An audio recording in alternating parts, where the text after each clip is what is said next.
vous pour voir, et merci à Gustavo de m'avoir envoyé son code qui marche. Et puis les autres, je le répète, ce n'était pas obligé de l'envoyer, mais après pour les prochains devoirs, c'est vrai que ça nous fait plaisir aussi de voir vos productions, même si là, ce n'était pas obligatoire, c'était obligatoire de le faire, pas forcément obligé de l'envoyer. Ensuite, donc, je reviendrai un tout petit peu sur l'insertion et de voir ce qu'on peut expérimentalement dans le code vérifier notamment en nombre de termes en nombre d'échanges du tri. Après, je reviendrai sur le triabule rapidement, comment en le regardant, on peut rapidement l'écrire dans Python, toujours pareil. Et puis après, Stéphane peut-être partira à l'aventure de la dichotomie avec vous. Ou de la complexité. J'ai dit peut-être, hein, oui, d'abord complexité, gna gna gna. Ou de la complexité de triabule, on verra. Voilà, bon, bah écoute, en fonction de. En fonction de, voilà, du temps et de comment ça se passe. Voilà. Et vos réactions. Et vos réactions, oui, le maximum, hein, n'hésitez pas. Voilà, je pense que c'est important. Et voilà, moi, j'essaierai d'être concis dans ce que je vous dirai, que ce ne soit pas trop long. Voilà. Ok, on est parti alors. Donc, l'idée est de revenir sur le tri par insertion. Alors, je vais pas. J'ai envie de repartir tout simplement du travail qu'avait pu mener Frédéric. Donc, c'est vrai que franchement, vous avez. Lui, il va pas oser vous le dire, mais moi, je peux vous le dire. Vous avez beaucoup de chance de l'avoir parce que je pense que ce qu'il a fait là, le tri par insertion au niveau visuel, c'est vraiment très bien. C'est vraiment quelque chose qui peut vous permettre de comprendre les choses. Donc, j'en remets un petit coup. Je suis bien sur le tri par insertion. Alors, on voit de nouveau les boucles se réaliser. Donc, on se rappelle que la boucle principale, c'est la jaune et que la boucle secondaire, c'est la rouge. Donc, j'espère que vous avez bien ce schéma en tête. Donc là, le 65, il va retrouver sa place, le 42 aussi, donc il descend, et ça y est, c'est trié. D'accord ? Donc c'est vraiment cette idée, je le refais juste une fois. Alors, hop, moi je fais comme ça, je ne sais pas si c'est le plus efficace, je ne crois pas. Oui, c'est bon. Donc, voilà. Donc vraiment, hein, le jaune qui se déplace de 1 en 1 en partant du départ, donc de l'indice 0, pour aller ici vers l'indice 13, et on parcourt la boucle rouge en dessous et on place l'élément. Donc, on voit bien que c'est en dessous du jaune que c'est trié. Et ça va être toute notre importance tout à l'heure. Donc, le 13 qui va rejoindre sa place entre le 9 et le 24. Et voilà.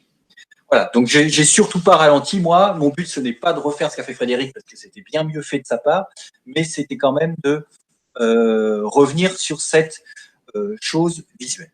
Alors, je crois que j'ai partagé complètement mon écran, donc là, quand je vous mets ça, vous le voyez.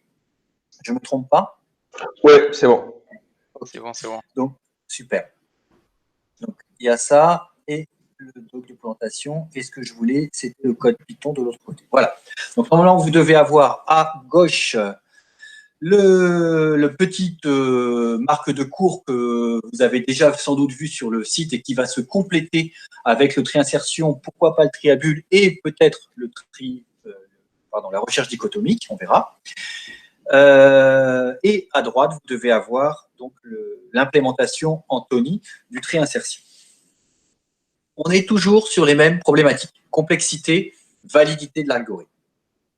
La complexité en temps, je vous rappelle, le grand O qui est une notation. On cherche le temps d'exécution. Donc, on pourrait toujours utiliser, je reviens en même temps à droite, la fonction time pour démarrer un compteur de temps et la fonction time pour terminer un compteur de temps et ainsi calculer combien de temps met un algorithme à réaliser la tâche demandée. Je vous rappelle que si vous prenez un tableau trop petit, le processeur est tellement rapide que vous avez un temps de 0. Après, on peut faire comme l'avait fait Frédéric, c'est-à-dire multiplier par un coefficient qui permet donc d'avoir des valeurs un petit peu plus grandes et donc d'avoir une meilleure approximation de ce temps. Bref, dans ce temps d'exécution, on recherche toujours la notion de opération élémentaire. En fait, je vais aller, j'espère pas trop doucement, pour ne pas dire vite, parce que finalement, le tri par insertion fonctionne vraiment de manière analogue au tri par sélection, du point de vue de sa complexité et du point de vue de sa validité. Alors, commençons par la complexité. le tri-insertion, il est lui aussi en coût quadratique. Hein. Quadratique, ça veut dire en n puissance 2, c'est-à-dire que si on multiplie par 3, par exemple, le nombre de données, on multipliera par 9, 3 au carré, 3 fois 3, le temps nécessaire au fait de trier le tableau. Donc, la première boucle, for i in range, rappelez-vous, on ne part pas forcément à 0, on n'a pas besoin, donc de 1 jusqu'à n. Donc, la première fois, on a i qui vaut 1, et on va parcourir donc, le tableau sans aucun problème, avec la deuxième boucle, donc la sous-boucle, avec les échanges qui se font si on en a le besoin. D'accord ? Donc ici, on échange éventuellement quand i vaut 1, l'indice 0 et l'indice 1. Donc on a un échange. D'accord ? Donc une opération élémentaire. D'où le 1 qui est ici, qui commence ici. Quand i vaut 2, dans le pire des cas, on va réaliser deux échanges, puisque ici, on aura l'indice 1 et l'indice 2.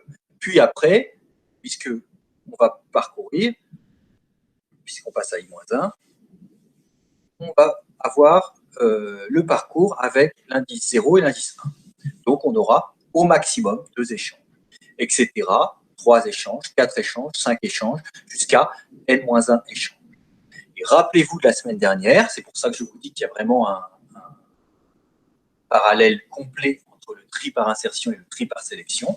Eh bien, cette somme, 1 plus 2 plus 3, etc., n-2, n-1, c'est quasiment la même somme que la semaine dernière. Enfin, c'est pas quasiment, c'est mathématiquement la même somme, mais la semaine dernière, regardez, je vais remonter quelques secondes pour vous le montrer. C'était la même somme écrite dans l'autre sens. 1 plus 2 plus 3. Ah oui, mais sauf que là, on partait de n, n-1, n-2, etc. Donc, c'était quasiment la même somme. Quand je dis quasiment, parce qu'ici, on arrive à l'indice n, alors que dans le tri par insertion, on arrive jusqu'à n-1. Mais comme je vous l'ai dit, on ne s'embête pas, si je puis dire, de cette toute petite différence.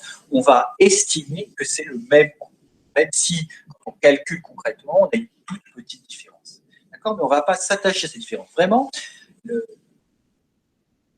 découvrir la complexité d'un algorithme, c'est dire globalement, excusez-moi ce terme, mais à la grosse, combien de temps ça va prendre, combien d'opérations élémentaires vont être réalisées. D'accord ? Donc, on retrouve le même système d'imbriquement, c'est-à-dire la première boucle, la boucle principale, donc en jaune dans l'illustration faite par Frédéric, et la boucle rouge à l'intérieur, qui, elle, retourne de nouveau, une fois fait les échanges, le nombre d'échanges qu'il faut. Voilà. D'accord ? Pour la complexité, ce n'est pas... c'est le même raisonnement que au prix-sélection. Voilà. Est-ce que ça va, ça ? J'espère. Dites-moi, parce que je suis en partage d'écran total, donc je n'ai plus le chat, je n'ai plus rien. D'accord ? Donc n'hésitez pas si vous avez... Okay. Bon. Je peux passer à la validité, on y va ? Alors, la validité, c'est-à-dire, est-ce que l'algorithme renvoie le résultat attendu et la terminaison, est-ce que l'algorithme s'arrête ? Eh bien, c'est là encore une idée de l'utilisation du tri-sélection. C'est la même chose que dans le tri-sélection.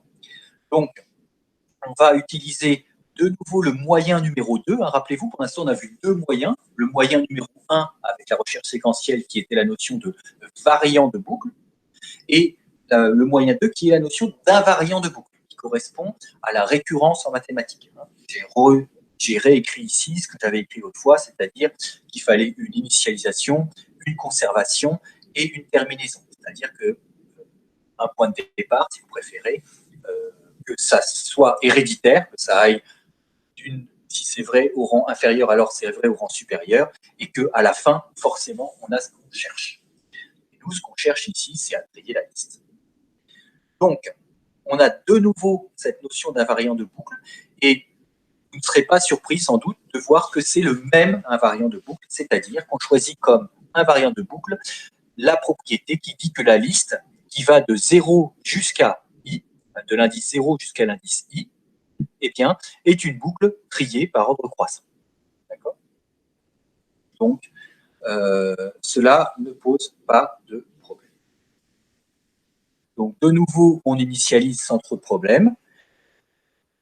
Puisque, en fait, au départ, on a une boucle, pardon, pas une boucle, mais une liste qui est constituée d'un seul terme et c'est trié, et que quand la liste est triée jusqu'au rang I, et bien le fait qu'on échange, on permute les éléments si ils ne sont pas dans l'ordre, fait que la liste au rang I plus 1 va être elle aussi triée. Donc, il y a bien une hérédité. Si c'était trié avant, forcément, quand on fait un tour de boucle, eh bien, on va être de nouveau trié. Du coup, terminaison. Est-ce qu'à la fin, on a la liste triée? Eh bien oui, pour la même raison que dans le tri sélection. Hein. C'est pour ça que je vous dis vraiment que cette présentation du tri insertion ressemble beaucoup à celle du tri sélection. À la fin, en fait, on arrive au dernier rang, donc c'est-à-dire que I va aller jusqu'à n-1, hein, je vous rappelle que là c'est range 1n, donc on va jusqu'à n-1. Et puis, si on a besoin de faire l'échange, eh bien on réalise cet échange et toute la liste forcément est triée. Et si on n'a pas besoin de faire cet échange, eh bien évidemment il ne se réalise pas. Mais donc on sort de la boucle while, et dans ce cas-là, la liste était déjà triée, si je puis dire, au rang d'avant. Donc elle est triée. Et c'est ça qui nous intéresse, puisque c'est ça le résultat. Et donc l'algorithme se termine, ok, mais il est valide, c'est-à-dire qu'il donne bien une liste triée. Je vous rappelle d'ailleurs que ce type de fonction s'appelle une procédure, puisque elle modifie sans return, c'est-à-dire qu'il n'y a pas de return, on ne retourne rien, mais on modifie ce qu'on appelle la liste en place. Ça s'appelle une procédure. Ça, c'est un petit peu de vocabulaire.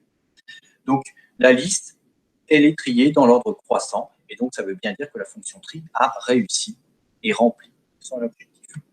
Voilà. Et le mien étant de ne pas être trop long, je crois que j'ai réussi. Je suis assez content. Est-ce que vous avez des questions, des choses que vous voudriez savoir avant que je n'arrête le partage d'écran? Là, on a encore le support. Oui, vas-y. Monsieur, j'ai qu'une question, je ne sais pas si c'est civil ou pas, mais pour le tri, je crois que c'était par sélection, on a mis foreign range 0 et n plus 1. Et ici, on a 1 et n. Alors. N'est-ce pas? Alors, pour le tri par sélection, n-1, ouais. En fait, oui. Pour le tri par sélection, comme te l'avait montré M. Perrière dans le dessin, le dernier, on n'avait pas besoin d'aller le voir. On peut aller le voir, mais ça fait un tour de boucle en plus pour rien. Mais on part bien à 0. Tandis qu'ici, dans le tri par insertion, en fait, on est obligé d'aller jusqu'au dernier, mais on n'est pas obligé de faire le premier. En fait, le premier, parce qu'en fait, de toute façon, le premier, il sera tout seul, si je puis dire. Donc, on n'a pas de problème avec ça. Alors, pour t'illustrer ça, encore une fois, je reviens sur ce qu'avait fait M. Perrier. Voilà, hop, en aléatoire, par exemple. Eh bien, regarde, je vais appuyer, alors je vais peut-être le mettre en lent, voilà. Je vais appuyer dessus et tu vas voir que au départ, le jaune, il ne va pas être à l'indice 0, il va commencer à l'indice 1. On y va. Voilà, le jaune, tu as vu, c'est l'indice 1 et il échange. Donc, le jaune, c'est l'indice 1. Ce n'est pas pour le tri par insertion. Alors, je vais l'accélérer un petit peu. Tu vois, c'est bon. Et tu vas voir que, par contre, le jaune, il ira jusqu'à la fin. Donc, tu vas voir qu'à la fin, il va bien se retrouver ici. Allons-y. Et voilà, là, il le prend, cette position. Donc, il a bien pris la position 13. Donc, il est parti de 1 jusqu'à 13. Donc, bien de 1 jusqu'à n. Donc, enfin, n-1 pour l'indice. D'accord? Puisque range, je rappelle, quand tu mets range n, ça va jusqu'à n-1. Tandis que pour l'autre tri, alors comment je fais? Là, tu me poses des cols insondables. Alors, je vais revenir sur Fred. Voilà. Hop. Il y a sûrement plus rapide, mais là, j'y suis pas. Voilà. Tac, tac. Hop. C'est ça. Fermez les yeux, ça va vous faire mal, sinon. Voilà. Et je veux le tri sélection. Hop, celui-ci. Voilà. Donc, aléatoire, on va le remettre en lent. Et donc, là, tu vas voir que tout à l'heure, on a vu que le jaune, il allait du rang 1, de l'indice 1 jusqu'à l'indice 13. Et bien là, tu vas voir que ça va de 0 jusqu'à 12. On y va. On est bien parti à 0. Première remarque.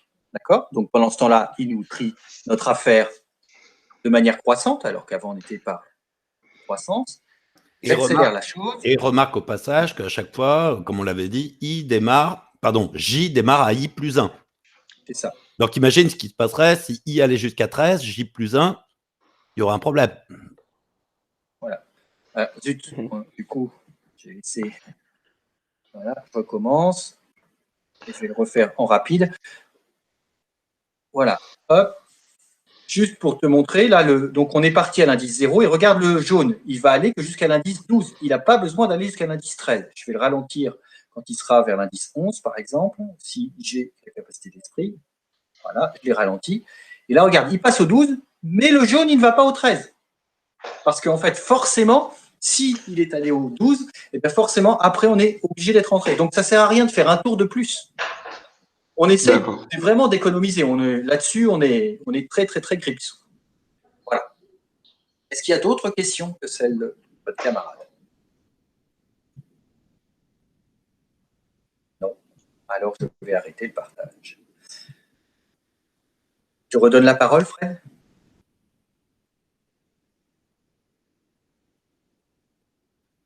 Allô?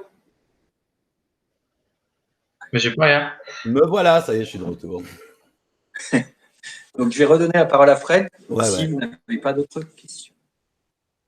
Allez, c'est parti. Je vais activer ma caméra. Hop. Ouais, alors je vais juste préciser une ou deux petites choses, mais finalement, je vais essayer de ne pas être trop long. Alors, je ne sais pas si j'en dis un mot de ça. Non, j'y viendrai après. D'abord, alors merci à Gustavo d'avoir envoyé son code. Je vais tout de suite partager mon écran. Hop. Et vous me dites si vous le voyez bien. Voilà, on y va. Hop, partage. C'est parti. Voilà. Mon écran va apparaître. Oui, c'est bon. Oh, ça roule. Voilà, donc Gustavo m'a envoyé son code et il l'a fait d'une manière intéressante que peut-être je commenterai dans 2 secondes. Alors, sur la question pour le tri par insertion, pourquoi, Stéphane vient de le montrer, pourquoi sélection on avançait jusqu'à N-1 et qu'il n'y avait pas besoin d'aller plus loin, c'est parce que la boucle interne, vous vous souvenez, elle part à droite. C'est-à-dire que J démarrait à I plus 1. Donc, si on va jusqu'à N, non seulement c'est inutile, mais en plus, ce sera encore un out of range parce qu'on scanne la partie droite du tableau. Donc, à N-1, le dernier scan du tableau à droite, c'est quand il lui reste juste une case à explorer à droite. C'est pour ça. Et quand on scanne dans l'autre sens, le raisonnement est inversé. Voilà. Alors, pour le tri par insertion, voilà, je pense que tout le monde l'a à peu près compris. Qu'est-ce que je voulais vous dire en plus avec ça? Attendez, je cherche. Oui. Voilà, pardon, excusez-moi. Juste une petite question, parce que Gustavo me l'a envoyé, donc la fonction, elle est comme ça, mais là, j'ai besoin vraiment de votre aide, hein, si je le fais tout seul, cette petite partie, ça n'a aucun intérêt. Donc, revoilà la fonction.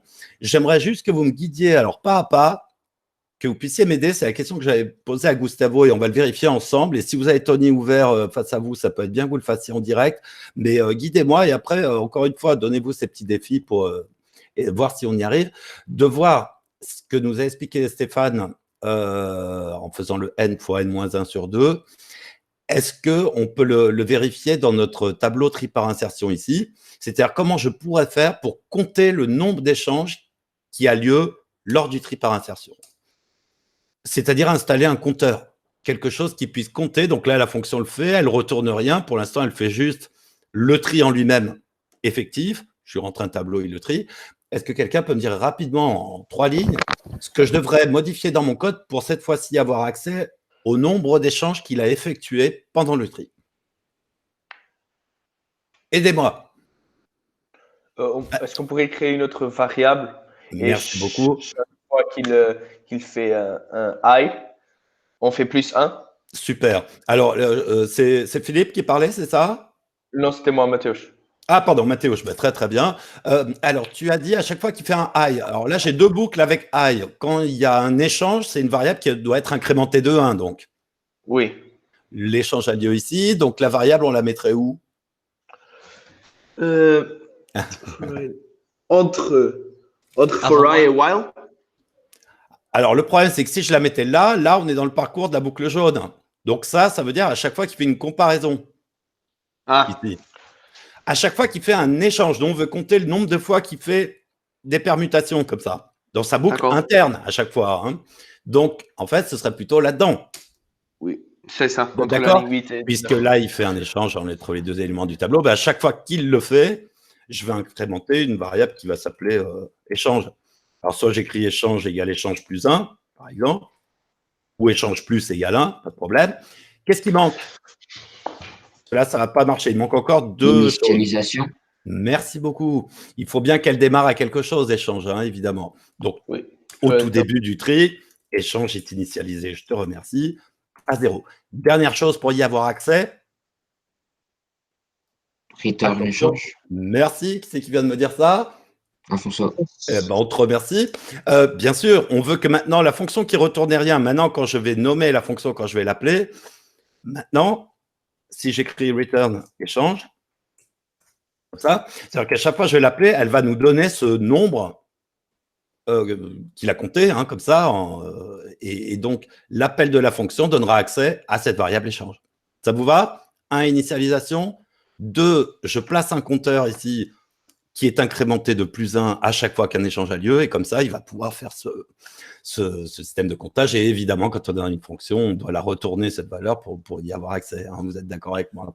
Alors ensuite… Alors, juste une petite remarque. Ouais, juste une petite remarque. Donc, l'échange, effectivement, ici, va compter le nombre d'échanges, mais il va compter le nombre d'échanges réels. D'accord? Nous, on est bien d'accord que dans la complexité que je vous ai montrée, je vous ai fait un comptage et un dénombrement d'échanges dans le pire des cas. On fait toujours ça, c'est-à-dire qu'on se place dans le cas le pire. C'est-à-dire, pour nous, ici, dans une suite, dans une liste qui est rangée par ordre décroissant.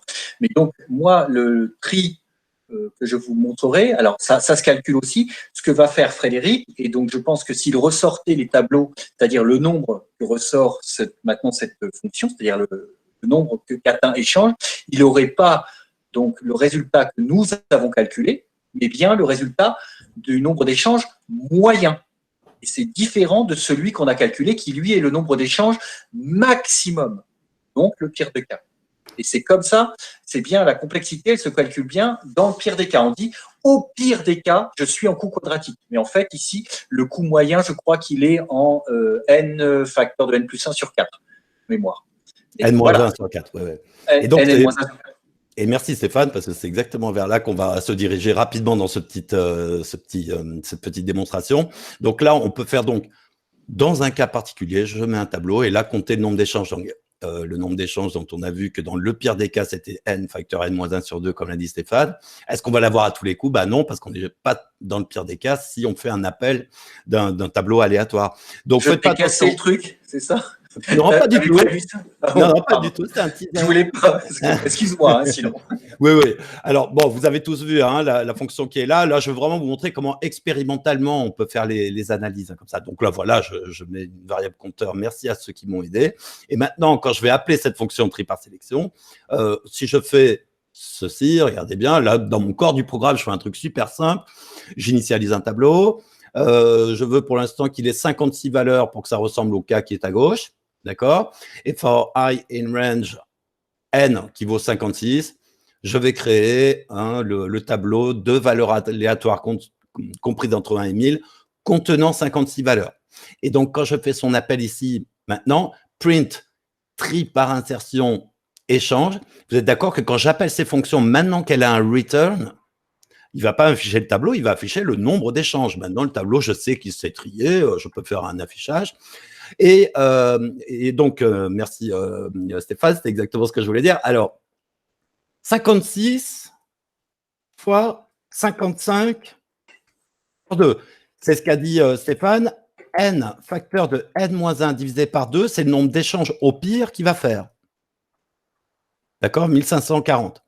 Mais comme je génère des tableaux aléatoires, je ne serai jamais dans ce cas-là. J'aimerais juste que quelqu'un, intuitivement, peut me dire autour de quelle valeur moyenne on va tourner. réfléchissez un tout petit peu théoriquement et je vais maintenant faire tourner le truc. Vous avez vu, 820 échanges. J'envoie à chaque fois un tableau de 56 valeurs aléatoires et il compte le nombre d'échanges. Vous êtes d'accord que c'est jamais le même à chaque fois? Vous voyez? J'envoie. Toute la question, c'est autour de quelle valeur moyenne on est en train de tourner. La moitié. Théorique. Merci qui vient de me dire ça. Mathéo, je crois. Je te remercie encore une fois. Bien sûr, comme ici, c'est le pire des cas. Au pire, on va faire 1540 échanges, n fois n-1 divisé par 2. Le pire des cas, on peut y arriver de temps en temps, mais on se doute qu'en moyenne, on va être quoi? Entre le pire et le meilleur.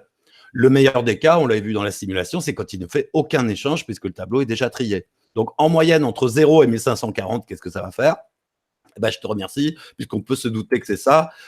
56 fois 55 divisé par... Pardon, pas par 24, mais par 4 cette fois-ci. Vous êtes d'accord avec moi? Oui. Et merci, Théo, ça a divisé par 2. Est-ce qu'on oscille autour de cette valeur de 770? Bon, on a l'impression, comme ça. Alors, bien sûr que c'est le cas. Comment vous pourriez faire pour le vérifier? Alors, j'ai pris un tout petit peu d'avance pour que la présentation ne soit pas trop longue. Comment est-ce qu'on peut faire ça? Hop, je l'ai fait juste avant qu'on commence, donc je vais vous le montrer ici. Hop, et je vous épargne la conception. Je suis sûr qu'en prenant votre temps, vous y arriveriez tous. And comment. Alors, comme Mathéo avait bien fait, on peut demander à l'utilisateur d'entrer la taille du tableau. D'accord? Je vous passe ça. For I in range 10, qu'est-ce que je suis en train de faire ici? Si vous le regardez attentivement, je suis en train de créer 10 tableaux, cette fois-ci aléatoires.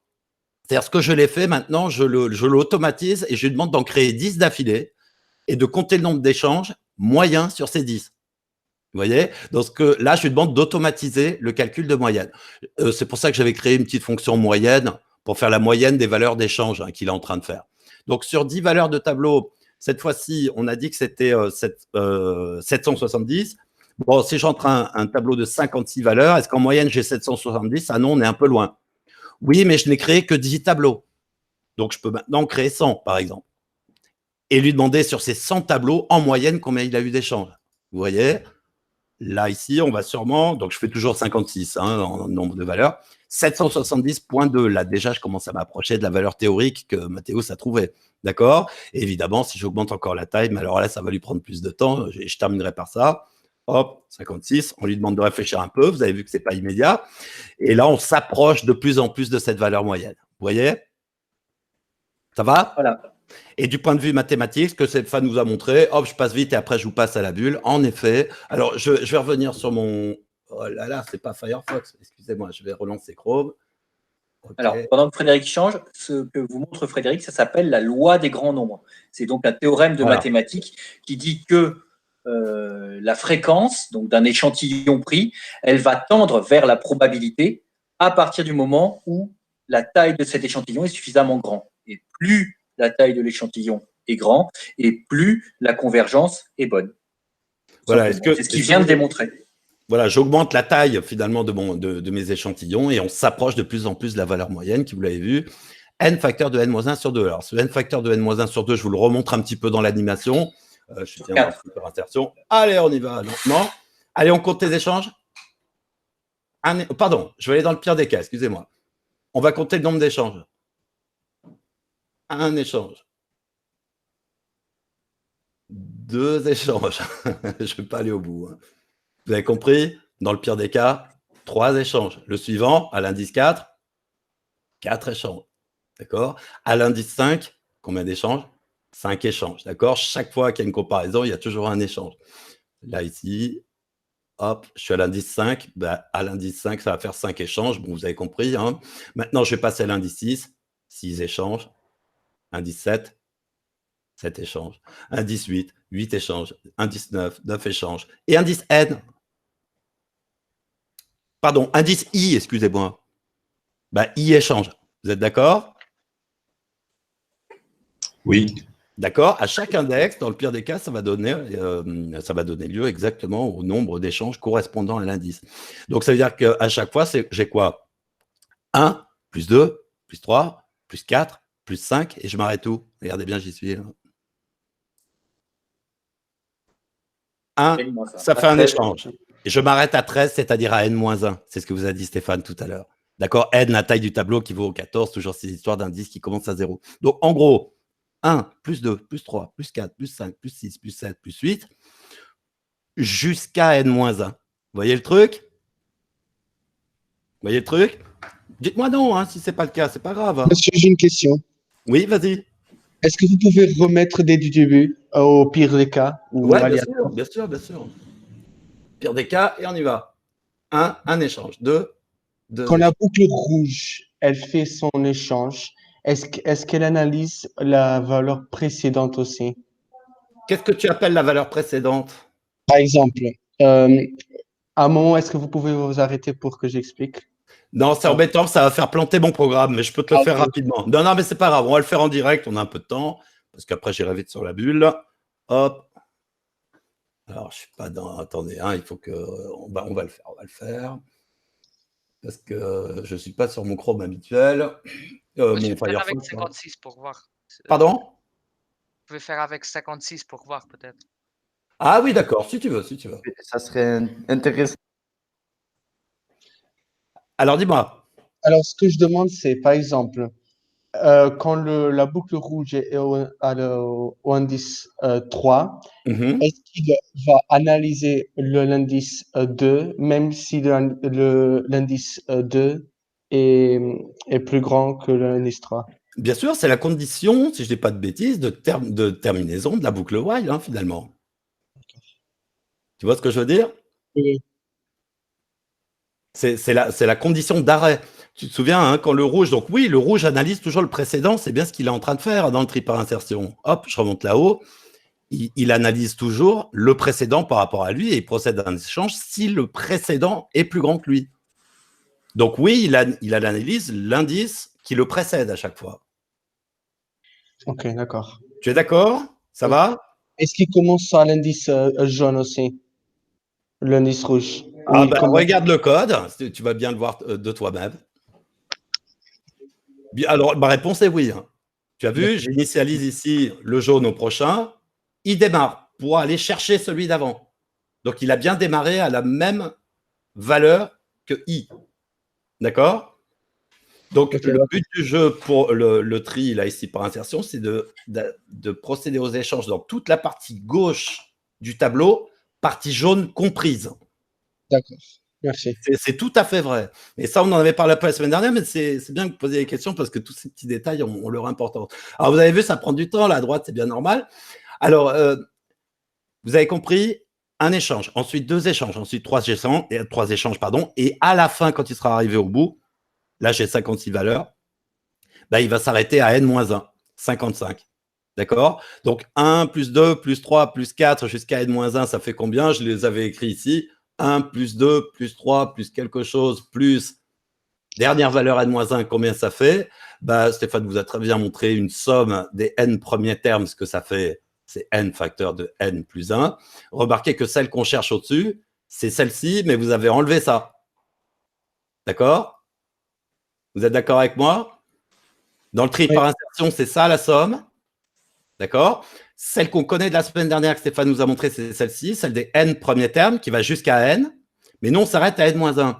Donc, on cherche la somme qui est celle qu'on connaît à laquelle j'ai enlevé n, en fait.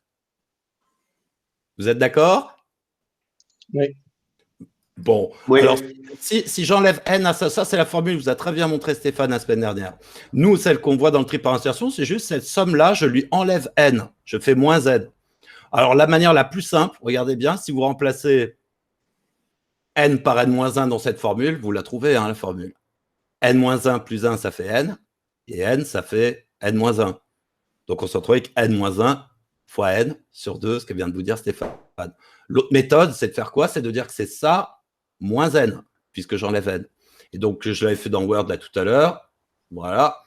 La somme qui va jusqu'à n-1, c'est donc la somme que vous a montré Stéphane, à laquelle j'enlève n.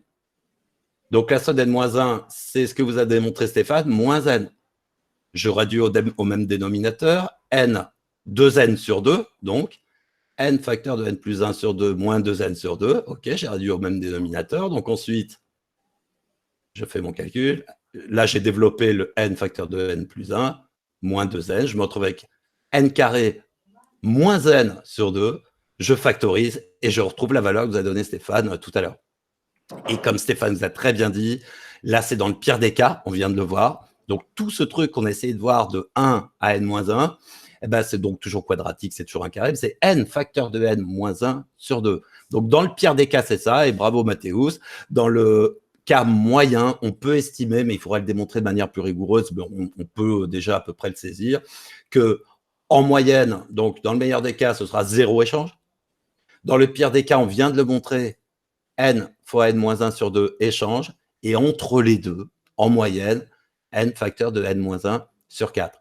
Et ce que j'ai fait ici dans Python, ici, c'est justement de calculer le nombre d'échanges moyens et de le confronter à n facteur de n-1 sur 4. Je vous le refais tourner, et cette fois-ci, on peut prendre d'autres tailles de tableaux. Ce sera la fin de mon intervention, 70 par exemple, un tableau 70 valeurs.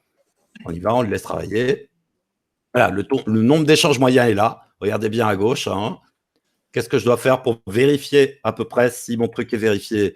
70, taille du tableau, pardon, fois 70 moins 1, 69, pardon,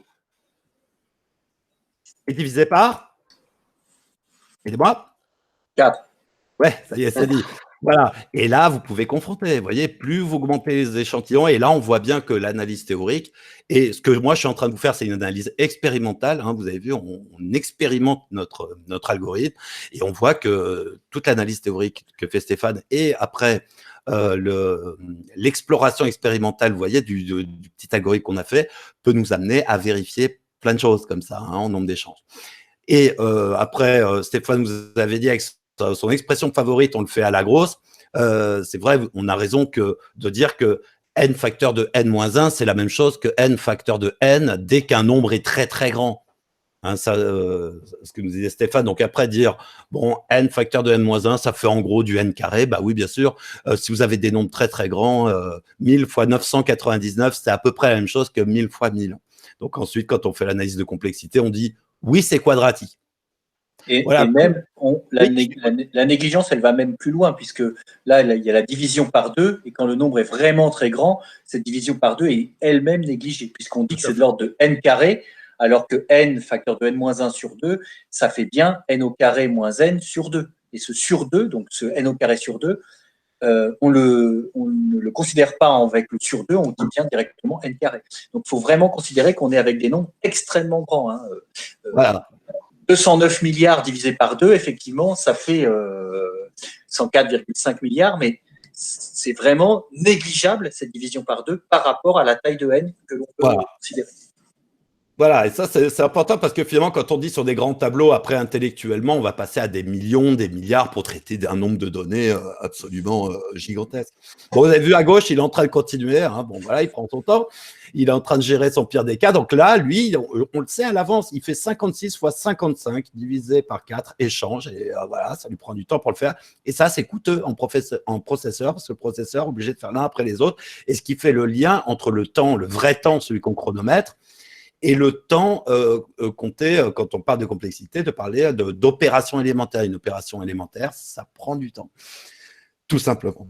Voilà, et donc après, on peut faire après plein d'autres choses, comme ça, comme je vous l'avais dit, mais vous voyez que finalement, on s'en est plutôt bien sorti, et puis qu'après, de voir que plus on augmente la taille des échantillons, et plus on accède à cette valeur moyenne théorique de manière assez précise. Et dernière chose, comment j'ai fait pour stocker mes nombres d'échanges? Vous avez vu, tout ça pour vous montrer l'utilité des tableaux. Hein. Sur le cas, moi, pour programmer ça, j'ai fait que des tableaux, hein, je vous le dis tout de suite.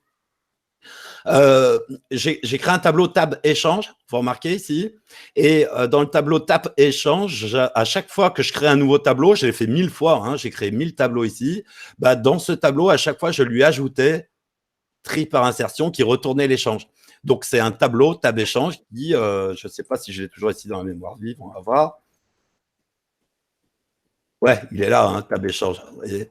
Là, il a compté tous les échanges que j'ai fait sur 1000 tableaux. Et quand j'appelle ma fonction moyenne, je fais la moyenne de toutes ces valeurs du tableau. Vous voyez, quand on a fait les tableaux et les listes, stocker les données, ça c'est fondamental. Donc, j'ai créé un tableau qui stockait les échanges qui ont eu lieu 1000 fois pour 1000 configurations de tableaux différentes. Et après, quand je répète, j'appelle la valeur moyenne, il fait la valeur moyenne de tout ça. Hein, vous voyez, voilà. C'est comme ça qu'on a eu notre truc. Est-ce que vous avez des petites questions là-dessus? Parce que déjà, vous avez vu, on a beaucoup avancé par rapport à notre dernière vidéo. J'espère que vous suivez bien, même si ce n'est pas évident. Est-ce que ça va pour le tri par insertion? Ou même sur autre chose? Oui, ça va. Ça va? Oui, oui. Alors, je vais dire un dernier mot avant de laisser la parole à Stéphane. Je vous avais demandé un petit défi. Donc, bravo à Mathéus qui a eu une autre approche ici qui était très intéressante. J'ai pris ton code, qui, lui, pour la liste aléatoire, a eu l'idée de créer une fonction dédiée. Comme ça, on n'a pas à la récréer à chaque fois. Pour créer une liste aléatoire, il a créé une fonction dédiée, comme ça. On aurait pu même rentrer en paramètre ici que l'utilisateur demande combien il veut de valeur, par exemple aléatoire, on montre combien et combien, mais c'était très bien fait. Et après, hop, dans le corps du programme, très très vite, le tableau trié, appel des fonctions, donc c'était très très bien. Voilà, attention, j'efface. Voilà, et maintenant vous m'aidez parce qu'on va aller vite. Alors, le tri à bulles, on y va très vite et après c'est Stéphane qui va nous en parler plus en détail. On le fait tourner et vous me dictez le code s'il vous plaît. On commence def tribule, d'accord? Je rentre un tableau, n c'est la taille du tableau. Vous le regardez à gauche et puis vous me dites ce que je dois écrire en Python pour trier à bulles, c'est-à-dire comme ça. Alors comme toujours pareil, vous regardez comment s'exécute la boucle jaune et ensuite comment s'exécute la boucle jaune. C'était le petit défi de la semaine dernière. Boucle jaune, démarre à 13. Boucle jaune, ok, 12. Bon, elle est décrémentée. Donc, aidez-moi pour la première ligne de code, s'il vous plaît. For I in range, quoi? N. Pardon, j'ai fait. Vous avez le zoom aussi du truc sur le navigateur. Je n'ai pas l'habitude de Chrome, ça m'énerve, mais bon, c'est pas grave. Alors, for I in range, quoi? La boucle N. jaune. Alors, excuse-moi, vas-y, vas-y. Attention à l'indice. Attention à l'indice. N-1. Si, j'écoute. Mais là, j'avais un truc à faire. Là. Comment fait for I in range, quoi? Alors, dites-moi, regardez bien la boucle jaune. Hein. C'est elle qu'on va écrire sur notre boucle principale à chaque fois. Comment le tribule explore le tableau. On est là, hein? Bah, à l'envers. À l'envers, ok. Et jusqu'à Oui, où? Allez, on y va, c'est parti. Alors, elle est partie à 13. Hein. Et puis, elle décrémente le tableau. C'est la spécificité du triabule. Très bien, bon, bah, à l'envers. ok. Et puis, le but, c'est de savoir quand est-ce qu'on va s'arrêter. Après, vous allez me dicter comment on fait avec le high in range pour aller à l'envers. Vous vous rappelez? Vous avez vu, on s'est arrêté à On fait. Vas-y, Mathis. Vas-y, Mathis. On fait C'est quoi la question? for I in range n,1, -1. Alors, c'est presque ça. Alors. Dis-moi juste où ça coince, Stéphane. Oui, tu voulais dire un mot? Non, j'allais répéter ma question que j'ai posée tout à l'heure. Comment sont notés les indices? Voilà. Est-ce qu'on est à n ici? Ah, Quel est n+1, l'indice? n+1. Non, on n'est pas n plus 1. Hein. N, c'est 14. N, c'est 14 ici. Ah, n-1. Bah, pourquoi? Ah oui, d'accord. Ouais, au départ, n-1, et c'est une très bonne remarque que tu fais, Mathis, parce que moi, j'ai eu le même truc au début. Le problème, c'est que tu disais n n'est pas compris. C'est peut-être pour ça que tu m'as dit n. Oui, voilà. Hein, c'est ça. Alors, n'oubliez pas, et Stéphane, je te laisse faire la remarque pendant que je corrige. Eh bien non, puisque en fait, on va démarrer le premier indice, on veut que ce soit le dernier. Donc on sait que le dernier indice, c'est le nème élément qui a pour indice n-1, puisqu'on part à l'indice 0, je vous rappelle. Donc on part bien, et je vous rappelle quand vous faites for i in range de 0 jusqu'à n, on prend l'indice 0 et on va jusqu'à l'indice n-1. Donc, quand on démarre ici, il faut bien démarrer la boucle range à n-1 qui est compris dedans. Donc, en fait, le premier élément, celui de démarrage de cette boucle range, elle est toujours comprise. Et c'est le deuxième, celui qui clignote là en ce moment, c'est le 0 qui, lui, ne va pas être compris. Donc, ça veut dire que si ce 0 n'est pas compris, on va s'arrêter à quel numéro d'indice? Regardez bien, je le fais en direct. On s'arrête à l'indice 1. Vous avez vu, j'ai fait un print i là pour qu'on vérifie. Est-ce qu'il est bien parti à 13? Oui. Est-ce qu'il finit bien à 0? Non, à 1, pardon, excusez-moi. Est-ce qu'il a bien décrémenté? Oui, vous pouvez toujours mettre des marqueurs comme ça pour vérifier vos boucles. C'était pas évident, hein, mais comme Stéphane avait rappelé, cette valeur-là, c'est celle de départ et elle est toujours comprise. Et celle d'arrivée n'est pas comprise. Donc, une petite départ, remarque. arrivée, décrémentation. Ouais. Vas-y Stéphane et on va continuer. Une petite remarque aussi, vous voyez que la décrémentation, là, on l'a directement fait dans la boucle range, donc en mettant -1 pour décrémenter. Et quand on avait fait une autre décrémentation l'autre fois, je crois que c'était, je ne sais plus déjà quel tri, celui qu'on vient de voir, eh bien, non, le tri sélection, eh bien, la décrémentation, elle se faisait dans la boucle en mettant i égale i-1. et c'est l'équivalent. Et c'est deux manières différentes de décrémenter, donc d'aller d'un indice grand vers un indice petit. Allez, on donne tout. Aidez-moi, j'ai créé la boucle interne, la rouge. Comment, avec la boucle interne, est-elle en train d'agir? Regardez bien entre quoi et quoi elle s'incrémente et je pense qu'il y aura des problèmes pour personne. Elle démarre à combien? Elle finit à combien? Je peux dire, monsieur? On t'écoute, bien fort. 0,i, puisque la boucle rouge, elle va du premier indice jusqu'au dernier indice. Ou alors, c'est pas le dernier indice, c'est au indice i. Alors, est-ce qu'il fait l'indice i ou pas? Oui, je crois que oui. Ah, il le fait ou pas? Alors, on regarde encore? Vas-y. Regarde bien s'il va jusqu'au i. Hein. Là, i vaut 13. Non, il ne le fait pas. Il ne le fait pas. Voilà. Donc, est-ce que dans la boucle range, est-ce qu'il faut mettre i ou est-ce qu'il faut mettre autre chose? Je crois que c'est i, puisque i, il n'est pas inclus. C'est ça, puisque i est exclu et va jusqu'à i-1. C'est ça. Voilà, vous avez remarqué que pour une fois, dans la boucle principale, on ne fait rien. Vous avez remarqué? La boucle principale est là juste pour donner des ordres à la boucle interne, finalement. Je ne sais pas si vous avez remarqué ça. La boucle principale, la jaune, elle ne fait rien. Elle indique juste à la boucle rouge de s'arrêter avant elle. C'est ça qu'elle fait, en fait. Vous avez remarqué? La jaune, dans le for I in range, le premier, la boucle jaune principale, il n'y a aucune instruction qui est faite, aucune opération élémentaire, à part cette décrémentation. Ça sert juste à la boucle interne à lui dire « arrête-toi avant moi ». Vous avez vu? Voilà, c'est une petite remarque que je faisais là. Donc, pas d'instruction du tout dans la boucle principale. Elle est juste pour piloter, finalement, la boucle interne. OK, for J in range 0, I, super. Alors, la suite, qu'est-ce qu'on fait dans la boucle rouge? Qu'est-ce qu'on fait? Bah là, c'est un petit peu toujours la même chose. Allez, rapidement, pour qu'on termine et puis que Stéphane puisse nous en parler un petit peu plus en détail. Qu'est-ce qui se passe dans la boucle rouge? Quelles sont les instructions que je dois dire? Allez, en français. Vas-y. Bien sûr. On doit analyser, on doit faire ce que la boucle rouge fait, c'est analyser le terme J et J plus 1. Bravo à toi. Et à chaque fois, il va faire un échange si quoi? Si J plus 1 est inférieur à J. Bah voilà, bravo. Donc le but du jeu, c'est de faire remonter le plus grand. Et alors bravo. Hein, il me semble que c'est Johan qui a parlé ou non? C'est ça. Bah, bravo à toi. Alors on traduit, parce que tu l'as très bien dit. If quoi alors? Bah, donc tu as dit, pendant le parcours de la boucle rouge, si la valeur que tu es en train d'évaluer, si elle est plus grande que la suivante, c'est exactement ce que tu viens de nous dire, hein, il compare à la suivante. Donc là, je rentre dans une conditionnelle, bien sûr. Bah là, tu fais ton échange et on se souvient, les échanges. Donc, tu échanges la valeur et la suivante. Et en Python, on se souvient, c'est facile.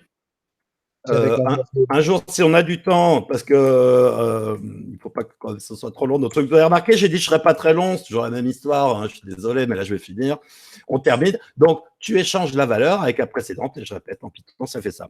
Et pendant que je le tape, oui, je voulais vous dire, un jour, on le fera en JavaScript ensemble pour voir un petit peu ce que ça donne et comment on peut le coder, tout ça dans la console. Ça peut être sympa de le faire dans d'autres langages aussi, tout ce qu'on est en train de faire. Hop.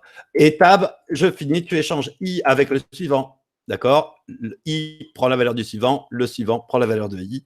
Et là, je crois que je suis content. Si je n'ai pas de rouge, on va essayer. Donc là, j'ai pris un tableau, n'importe lequel, hein, copier-coller, print, j'appelle Tribule. Attention, suspense, j'ai du rouge, je suis mal. Allez, touche entrée pour... Oui, Stéphane? Je pense que c'est J que tu dois mettre dans le code Python. Tu dois échanger. J'ai failli avoir du rouge. Merci. Merci Stéphane. Il y en a un qui suivait, c'est le professeur. Ah, c'est bon, sinon j'aurais eu du rouge, c'est sûr. On essaye pour voir d'ailleurs. Non, j'aurais pas eu du rouge, mais ils auraient fait. Non, tu n'aurais pas eu du rouge, mais. Un gros délire. Oui, ça aurait échangé, ouais. Voilà, bon alors oui, là j'aurais dit zut, il n'a pas trié, et puis il a fait du pseudo-tri, c'est intéressant. Hein. Alors là, qu'est-ce qu'il a fait là? Ça peut être intéressant d'y réfléchir le soir avant de s'endormir. Mais non, un J, bien sûr, pardon, j'avais lui en tête. Donc là, on regarde s'il est effectif, et je vous le dis au passage, le nombre d'échanges dans le pire des cas, je vous montre le pire des cas du triabule, bah, c'est pareil qu'insertion, parce que insertion est un peu un petit cousin du triabule. Je ne sais pas si vous avez vu avec ces histoires d'échange et tout ça.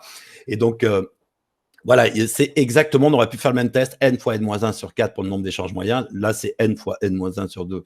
On en est sûr, on pourrait le montrer. D'ailleurs, Stéphane, tu vas peut-être le faire maintenant, je ne sais pas. Oui, je et pense. Voilà, et donc, c'est ça, triabule. Regardez bien. Je vais le faire en aléatoire pour conclure. Voilà, regardez bien visuellement ce que ça donne. Si je suis le plus grand, j'avance. Si je trouve plus grand que moi, je le pousse. Ok, j'y vais. Si je suis le plus grand, j'avance. Si je trouve plus grand que moi, je le pousse. C'est ça le triabule. Là, je suis le plus grand de toute la partie du sous-tableau. Je trouve ma place. L'invariant, c'est je suis trié à droite. Et regardez bien, je pousse toujours plus grand que moi. Sinon, j'avance. C'est ça qu'il fait. Vous voyez. Et il arrive à la fin. Alors, il y a des variantes du triabule. Peut-être qu'un jour, on aura le temps d'en parler. Il peut faire essuie-glace dans les deux sens, qu'on appelle le tri-checker. On peut l'optimiser un petit peu, mais tout ça, ça peut être des trucs qu'on fera, qu'on aura le temps de faire peut-être après les vacances, ou je sais pas. Voilà, on peut faire beaucoup de choses après avec les algorithmes et les faire parler. Encore une fois, c'est ce que j'ai voulu montrer expérimentalement pour voir. Alors, encore une fois, sur un nombre de tableaux conséquents pour voir si la théorie est à peu près vérifiée. Un tri d'un tableau, théoriquement, on ne peut rien dire. On ne peut rien dire parce qu'un tableau aléatoire est un tableau aléatoire. Et donc, c'est sur un traitement de grande quantité de données qu'on va pouvoir définir des lois générales. Et Stéphane, je te passe la parole. N'hésitez pas à poser vos questions, bien sûr. Oui, voilà. Alors, je laisse un petit temps pour si vous avez des questions. Ou non, mais voilà. Est-ce que vous avez des questions encore pour Frédéric? Non, c'est clair. Ça roule? D'accord. Amusez-vous surtout à faire tout ça. Je répète, s'amuser. Oui, on peut s'amuser à faire ça et puis d'essayer d'anticiper les choses en modifiant un peu le code et puis en regardant ce qui se passe. Voilà, c'est comme ça qu'on apprend. Bon. Donc, vu l'horaire, je pense que je vais plutôt vous parler donc, de la complexité de la terminaison de ce triabule. On va ensemble, en fait, réétudier cette complexité et cette terminaison. Vous allez voir que effectivement, vous allez retrouver beaucoup de ce que vous a dit Frédéric, et vous allez surtout retrouver beaucoup des calculs qui ont été faits pour le tri insertion, puisque comme vous l'a dit Frédéric, le triabule est un petit frère du tri insertion. Ensuite, à la fin donc de ce petit exposé, qui j'espère lui non plus ne sera pas trop long, eh bien on va voir ensemble si, avec Frédéric d'ailleurs, si on passe à la dichotomie, pas aujourd'hui, mais si on passe à la dichotomie vendredi, ou si on se laisse une grande pause puisqu'il y a les vacances qui arrivent. Bref, je vais en venir à mon sujet. Donc, je vais vous faire cette présentation et vous allez voir que normalement, elle va être relativement rapide. Donc, de nouveau, je vais vous faire un partage d'écran du même type que le précédent. Donc, en vous donnant ici donc, le triabule d'un côté, et puis de l'autre côté, donc, ce fameux document, toujours le même, qui cette fois-ci va être collé sur triabule. Voilà, donc on a toujours ceci. Alors, je vais faire ça. Ça, c'est une petite extension que je vais vous demander. Le triabule, donc, toujours sur la complexité en temps, c'est-à-dire le grand O, toujours le temps d'exécution et la notion d'opération élémentaire. Donc, Frédéric fait de plus en plus la différence et il a complètement raison. On est bien d'accord que ce qu'on appelle la complexité, ce n'est pas juste le calcul du temps d'exécution, même s'ils ont un lien. C'est-à-dire que le temps d'exécution, il est d'autant plus grand que le nombre d'opérations élémentaires à réaliser est grand. Mais voilà, il n'y a pas une corrélation directe. Nous, quand on calcule la complexité, on calcule bien le nombre d'opérations élémentaires, et encore une fois, dans le pire des cas. Donc, si on regarde nos petites boucles, eh bien, notre boucle principale en jaune, for e in range, comme l'a très bien dit Mathis, de n-1 jusqu'à 0, donc, je vous rappelle, ça veut dire qu'on va jusqu'à l'indice 1, et on décrémente de 1. Donc, première boucle, et deuxième boucle, for e in range, de 0 jusqu'à i. Donc, de nouveau, en fait, dans le pire des cas, on a des boucles imbriquées, donc de longueur n fois n. C'est exactement le même discours. Exactement le même discours. Donc, ici, on a cette somme. Alors, je l'ai remis en total. En fait, j'abuse un petit peu parce que ici, on va de n-1 jusqu'à 1. Donc, en fait, on ne part pas à n du tout. Hein, on part plutôt à n-1. Il y a n-1 éléments. J'aurais dû mettre ici n-1 si j'avais été un petit peu rigoureux. Et vous voyez que là, je ne l'ai pas été. Mais je le répète, encore une fois, on fait une approximation du nombre d'éléments élémentaires. Donc, j'ai envie de dire n de plus ou n de moins, quelque part, sur cette somme, avec un n très grand, on va dire que c'est, en fait, si je parle en mathématiques, c'est asymptotiquement pareil. Voilà. En fait, ça veut dire que ça tend vers la même chose. OK, donc je ne vais pas revenir de nouveau dans le détail de ceci, mais de nouveau, on a les deux qui sont bien entendu écrits. Alors, au niveau de la validité, donc, la validité, je vous rappelle, ça veut dire est-ce que ce tri donne le résultat attendu? Est-ce que vous avez une idée? Est-ce que là, vous pourriez un petit peu participer avec moi et me dire, d'après vous, quel est l'invariant de boucle qu'on peut utiliser? C'est-à-dire, quelle est la propriété qui doit être initialisée, puis qui doit être héréditaire, donc passer du rang d'avant au rang d'après, rester vrai, et qui finalement donne le résultat. Et ça, c'est une très bonne indication pour trouver l'invariant de boucle. Alors, quel est d'après vous l'invariant de boucle ici? Si vous avez vu, c'est très très visuel au niveau de chez Frédéric de son animation Java. Alors allez-y, je me tais un petit peu. La décrémentation de i. Alors, la décrémentation de i. Alors, attention, là, ce que tu me dis, ce n'est pas une propriété. Tu me dis la décrémentation de i. Là, tu es plutôt en train de me parler de quelque chose de type variant de boucle. Mais ici, je demande bien un invariant de boucle, c'est-à-dire une propriété qui reste vraie. Alors, est-ce qu'il y a une propriété qui reste vraie? Pour la trouver, pensez à ce que je vous ai dit. Il faut qu'elle soit initialisée. Donc ça, en général, ce n'est pas le problème. Il faut qu'elle soit héréditaire, donc qu'elle fonctionne d'un rang d'avant au rang d'après. Et c'est ça la bonne indication, écoutez-la bien, c'est « et il faut que l'algorithme donne le bon résultat ». Donc, quelle pourrait être la propriété qui reste vraie tout le temps et qui est vraie tout le temps pendant que la boucle s'effectue, pendant que les deux boucles d'ailleurs s'effectuent.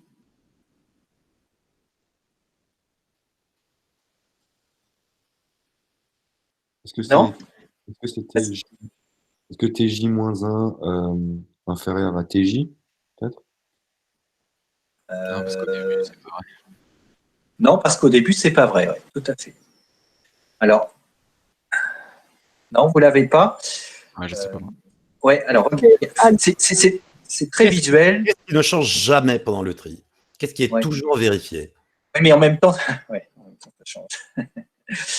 Je vais. C'est le nombre de données. Alors oui, le nombre de données reste constant, mais du coup, ça ne donne pas le résultat à la fin. À la fin, c'est pas le résultat. À gauche de i, c'est soit toujours trié. Ah, ça commence à m'intéresser. Alors, tu veux bien nous répéter ça? C'était Alice, c'est ça? Oui. Alors, je le refais en normal. Regardez. Le i est en jaune. Et à gauche de i, ce qu'elle dit, c'est toujours trié. Donc là, il est tout seul, c'est trié. Là, il n'y en a que deux, c'est trié. À droite, donc. Hein. À droite. Ah, elle a dit à gauche, pardon. Je n'ai pas de ma droite et ma gauche, moi. Je suis que prof de maths. Hein. Donc, à droite de i, c'est trié. Toujours à droite de i, c'est trié. C'est toujours trié. Et là, on est en train de passer d'un rang inférieur au rang supérieur. Mais le rang supérieur, c'est par décrémentation. Mais c'est toujours trié. C'est toujours trié. Et à la fin, eh ben, c'est toujours trié. Donc, vous voyez que, effectivement, ici, la bonne propriété invariante qui permet de prouver qu'on a bien obtenu le résultat, que le résultat donne ce qu'on veut, ben oui, c'est la boucle, c'est la fameuse liste triée. Et cette liste triée, petit à petit, elle vient parce qu'elle est effectivement à droite donc, de l'indice jaune, et à droite de l'indice jaune, tout ce qui est à droite de l'indice jaune est déjà trié. Et on ne va d'ailleurs plus y toucher. C'est tout l'intérêt de ce tri. Et c'est ça, ici, l'invariant de boucle. D'accord? Donc, Le voilà. Voilà, je vais revenir sur les documents qui m'intéressent. Donc, vous voyez bien qu'à droite, c'est toujours ceci. Donc, en fait, comme invariant de boucle, comme l'a très bien dit Alice, c'est ce qu'on va utiliser. Je vais enlever ça. C'est ce qu'on va utiliser, c'est-à-dire le fait que la propriété, ce soit la liste de I jusqu'à N qui est triée par ordre croissant. D'accord ? Donc, on se rappelle bien, le premier indice I est inclus, le dernier indice n'est pas inclus. Donc, ça fait bien les termes de I jusqu'à N-1. D'accord ? Et donc, comme au départ, I vaut N-1, je vous rappelle que là, on a une boucle qui est décrémentée, si je puis dire, on part du plus grand pour aller vers 0, on part bien à I égale N-1. Elle est là, la nouvelle astuce, si je puis dire. Ce n'est pas une astuce d'ailleurs, mais la nouveauté par rapport aux autres tri. Et donc, I égale N-1. Donc, au rang N-1, eh bien, on a juste un seul élément, T de N-1. Ah bah oui, c'est I toute seule. Bah, est-ce que I toute seule est rangée? Ben oui, vu qu'elle est constituée d'un seul terme, forcément, c'est vrai. Du coup, la conservation, est-ce qu'après chaque itération, ce qu'il y a à droite de la boucle jaune, à droite de l'indice jaune, est bien trié? Eh bien oui. Pourquoi? Parce que si on suppose que c'est trié de I jusqu'à N, eh bien au tour suivant, eh bien, on a dit pour J allant de 0 à I-1, puisque je vous rappelle que range jusqu'à I, Joao nous l'a fait remarquer, I n'est pas inclus dedans. Donc ici, on tourne, et si c'est plus petit, eh bien, on permute. Donc, ça veut dire que la liste avec un élément de plus, mais attention, l'élément en plus, il est arrivé ici, il n'est pas arrivé au bout, puisque c'est celui on est parti d'ici. Donc, on a décrémenté. Donc, l'élément ici, en plus, il devient trié dans l'ordre croissant. Et donc, H reste vrai. Il y a une notion de conservation d'hérédité. Si c'était trié avant, eh bien, forcément, quand on a fait un tour dans notre boucle, eh bien, ça reste trié après. Et du coup, on obtient bien une propriété qui est héréditaire. Et forcément, à la fin, puisque quand on arrive au bout, eh bien, I vaut 1. Je vous rappelle que cet indice 0 est exclu, donc on arrive à l'indice I égale 1. La boucle, eh bien, veut dire que J, lui, va valoir 0, puisqu'on va de 0 jusqu'à 1 exclu, donc J ne peut valoir que 0. Si T de 0 est plus grand que T de 1, on permute. Sinon, on ne permute pas. Ça veut dire qu'ils étaient déjà dans l'ordre, mais de toute façon, ça veut dire que H est trié. Ben oui, mais H est trié, c'est le résultat attendu. Donc, on est sûr d'avoir le résultat et ça s'arrête. Ça y est, on a prouvé la validité de notre algorithme. C'est-à-dire qu'il renvoie bien le résultat attendu et qu'il s'arrête.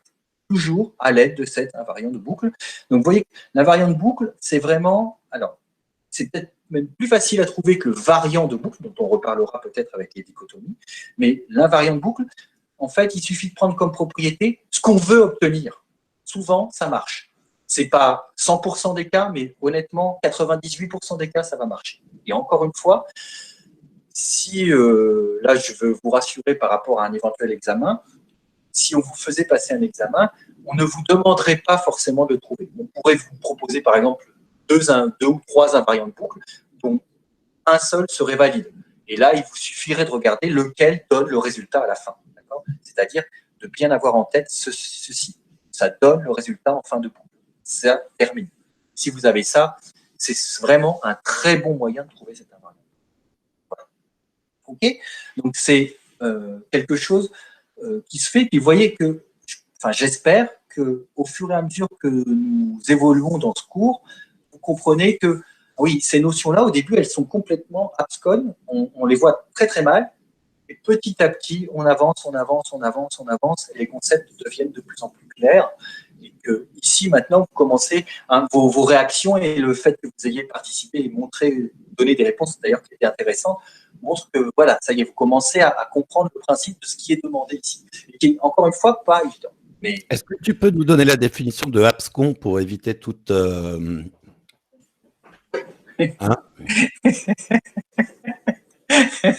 Oui, alors, donc ici, ça veut dire quelque chose dont qu'on n'arriverait pas à imaginer, un petit peu difficile à imaginer, un petit peu difficile à représenter. Voilà. Ça te va comme définition, Fred? Merci. Avec grand plaisir. Et abscon, c'est au féminin, c'est ça? C'est ça. Voilà, j'ai fini pour cette démonstration de complexité et de terminaison de l'algorithme du tri à bulles. Est-ce que vous avez des questions dessus? Ça va, ça va. Ça va, ça va. Bon, écoutez, avec Stéphane, on va réfléchir pour vendredi, comment on fait la suite.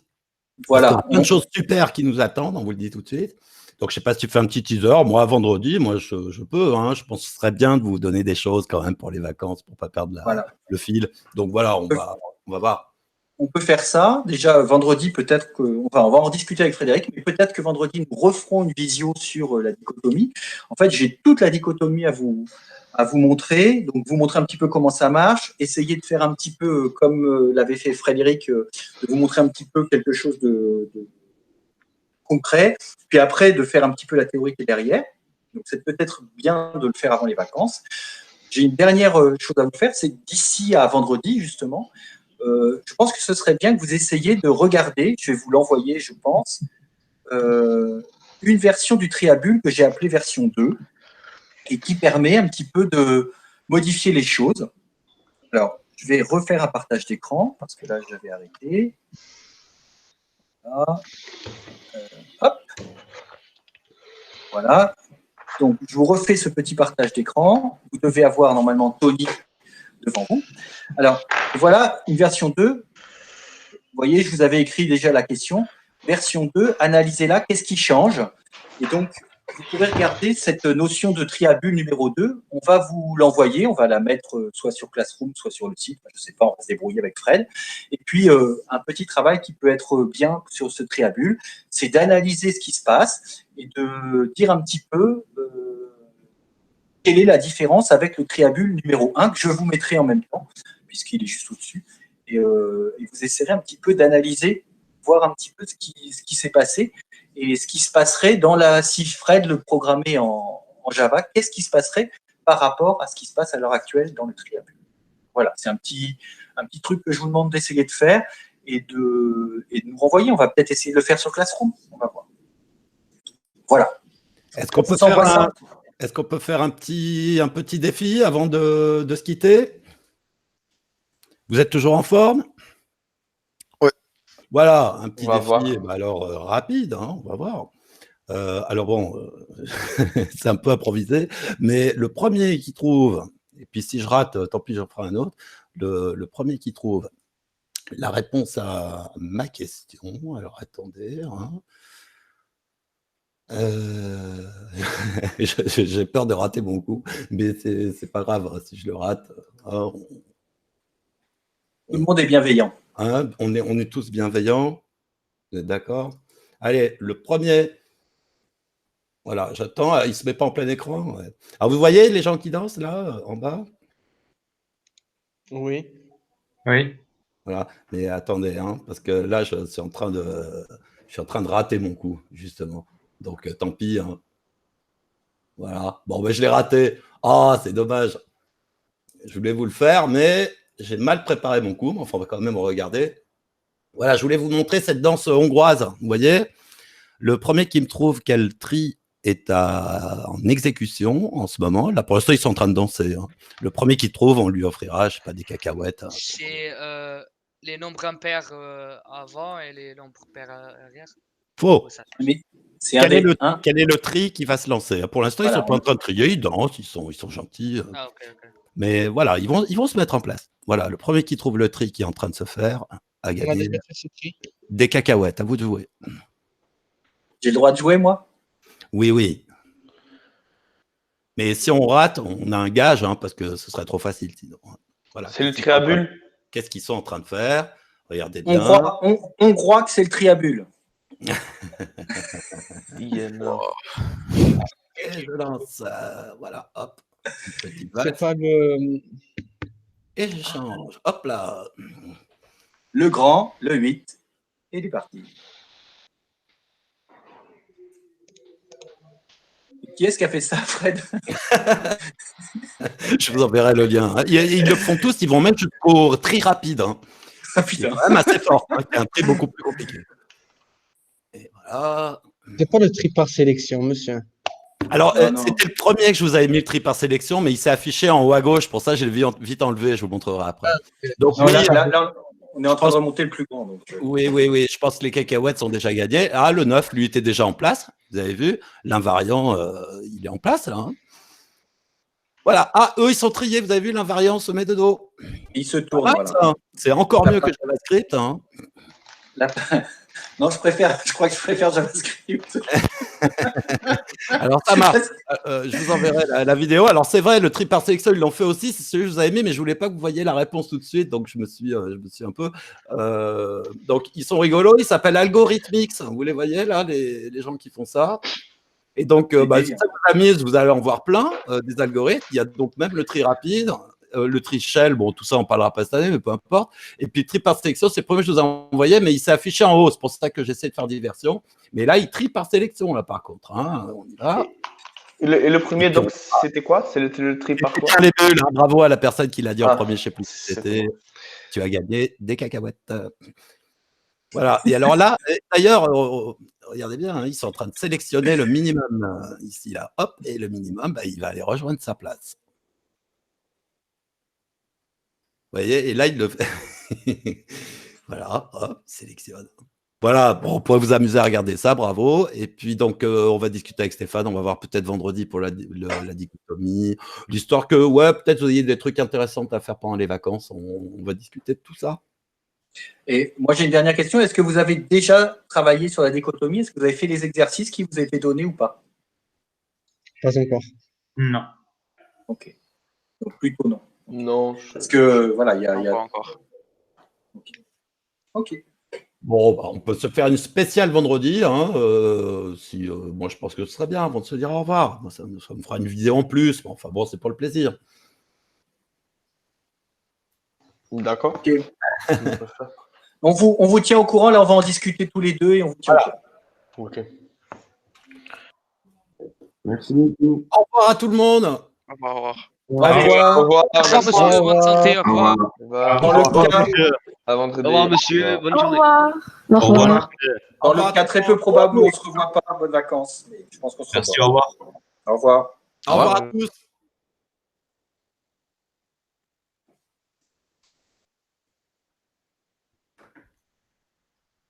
Est-ce qu'on est tous les deux? Oui, on est tous les deux.